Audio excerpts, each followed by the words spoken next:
If Mamdani's estate tax proposal passes, it will destroy New York City. Mamdani's tax proposal is extremely dangerous. I'm talking about his estate tax proposal. What he's proposing to do, as many of you have heard, is to decrease the estate tax exemption in New York State, which is currently $7,350,000 per person. He's proposing to decrease that to $750,000.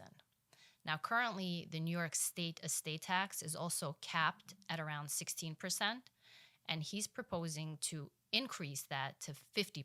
So just to give you an idea of what that would look like, any New Yorker who owns a condo, a primary residence, even a co-op or two, their wealth is already around the 750,000 and up. And we're not talking about wealthy individuals. We're talking about people who've worked their whole lives to amass enough to buy a primary residence and provide for their children. If his proposal passes, what that means is instead of inheriting that wealth, the kids are going to have to, in most instances, sell the property to cough up the 50% estate tax that would be due. It's insane just to think about the numbers. I personally don't think he has a chance of passing this law because it requires state approval. What's much more likely to happen is that our property tax will be increased because that's his alternative proposal, and he does not need state approval for that. So it's likely that our city tax property rates will rise by 10% as he proposes. The fact that these proposals, especially the estate tax, are being floated around is absolutely insane. It's like moving